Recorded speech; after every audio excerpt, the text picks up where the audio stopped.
ini kalau misalkan kita lihat begitu ya, pemerintah kan akan memberikan izin usaha pertambangan kepada organisasi kemasyarakatan berbasis keagamaan begitu. Bagaimana Anda melihat keputusan ini akan berdampak positif pada ekonomi keumatan? Terima kasih banyak atas kesempatannya dan sebagai catatan tadi memang Menteri Investasi Kepala BKPM Bapak Bahlil Lahadalia sudah memberikan keterangan kepada publik pada pagi hari tadi dan beliau sudah menyampaikan secara filosofis apa sebetulnya tujuan dari pemberian WUPK prioritas kepada organisasi kemasyarakatan. Jadi kalau izin saya menggarisbawahi lagi bahwa sebetulnya dalam Undang-Undang Minerba juga ada yang dinyatakan secara jelas di pasal 6 ayat 1 huruf J bahwa ada kewenangan pemerintah untuk memberikan wilayah izin usaha pertambangan khusus secara prioritas. Yang kemudian dalam pemaknaannya belum tercantum dalam peraturan perundangan manapun. Sehingga pada saat hadirnya PP 96 2021 kemudian perlu adanya revisi. Nah, revisinya hadir dalam bentuk PP 25 tahun 2024. Nah, di dalam PP 25 2024 ini ada tambahan satu paragraf yang intinya adalah ada kewenangan pemerintah untuk memberikan wilayah izin usaha pertambangan khusus secara prioritas kepada organisasi kemasyarakatan.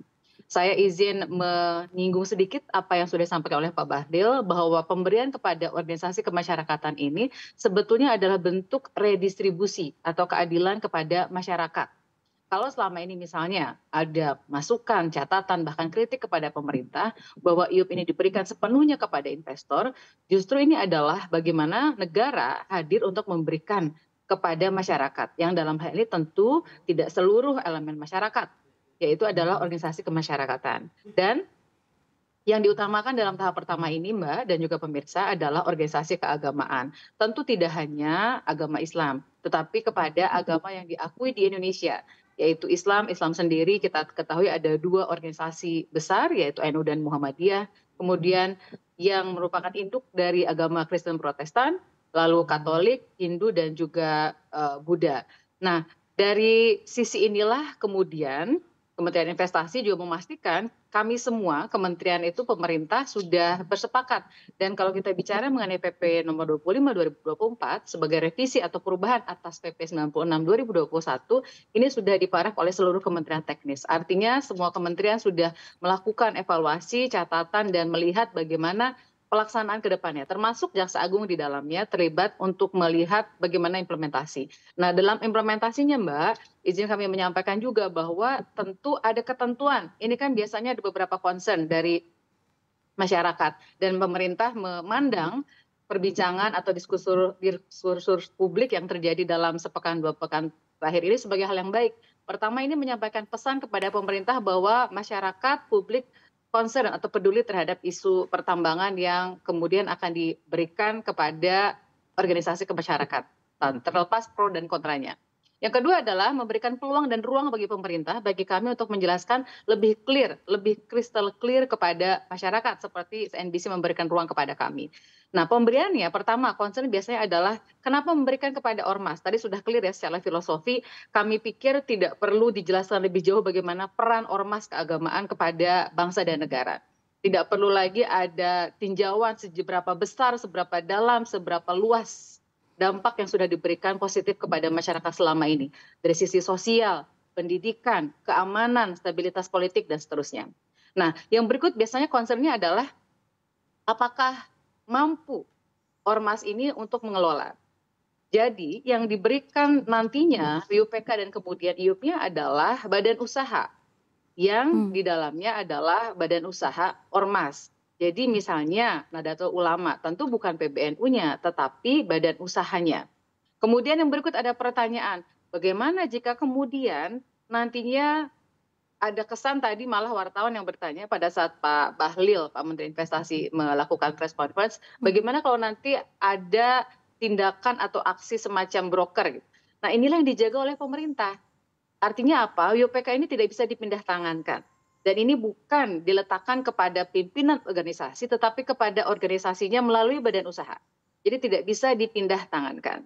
Yang berikut adalah bagaimana pengelolaan. Nah, pengelolaan ini tentu ada kerjasama dengan kontraktor. Jadi tadi Pak Bahlil memberikan analogi. Pak Bahlil sebagai sebelumnya mantan pelaku usaha pertambangan menyampaikan bahwa dirinya pun tidak memiliki pengalaman sebelumnya, tetapi ada yang bekerja sama dengan kontraktor, ada yang mengupayakannya sendiri. Nah, jika kemudian ormas keagamaan ini kemudian dijembatani oleh pemerintah agar dapat bermitra dengan kontraktor yang fair, dan nantinya fair tidak hanya untuk ormas ya, tetapi untuk pemerintah. Jadi yang perlu dipahami juga bahwa kemudahan keistimewaan ini berlaku di depan, Mbak. Artinya apa? WUPK-nya tidak melalui tender, tapi penunjukan langsung. Nah, dalam proses perjalanannya, tata kelolanya harus sesuai dengan regulasi atau peraturan perundang-undangan yang berlaku. Termasuk misalnya nanti PNPB kepada pemerintah, PNPB kepada pemerintah, kemudian pengaturan tentang kewajiban reklamasinya juga tetap akan dilakukan.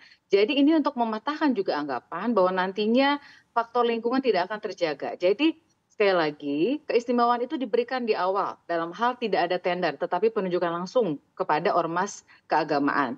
Nah, berikutnya lagi apa?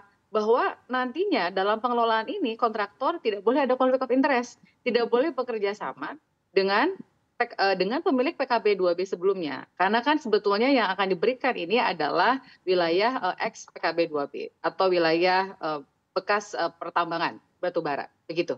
Baik, Mbak Tina Talisa sudah cukup jelas, artinya ormas ini akan memiliki badan usaha sendiri begitu ya. Ada kemungkinan nggak untuk bekerja sama dengan perusahaan-perusahaan tambang existing? Iya, jadi begini Mbak, dalam konteks badan usaha ini tentu memang ormas ada yang sudah memiliki badan usaha, ada yang belum, gitu ya. Tetapi sekali lagi kerjasamanya diberikannya kepada badan usahanya. Dan jika memang kerjasama, tetap harus saham terbesarnya adalah milik dari ormas keagamaan ini. Begitu Mbak. Nanti dalam pelaksanaannya, apakah yang dijaga oleh Pak Bahlil adalah pokoknya ormas keagamaan ini harus memiliki keuntungan. Tujuannya apa? Untuk pengelolaan organisasi. Dan jika organisasi dikelola dengan baik, maka yang akan mendapatkan dampaknya adalah masyarakat. Sekali lagi dari sisi pendidikan, kesehatan, sosial, dan seterusnya. Nah, kerjasama ini boleh, tapi tidak boleh dengan kontraktor sebelumnya. Tadi Pak Bahlil sudah bahkan pada saat ditanya wartawan, ditanya, misalnya dalam konteks NU, wilayahnya di mana? Pak Ya. Bahlil sudah menyampaikan, untuk NU ini wilayahnya adalah ex-KPC. Tetapi tidak boleh kemudian kontraktornya nanti adalah kontraktor yang sebelumnya di wilayah tersebut. Kira-kira begitu Mbak. Supaya tidak ada konflik of interest.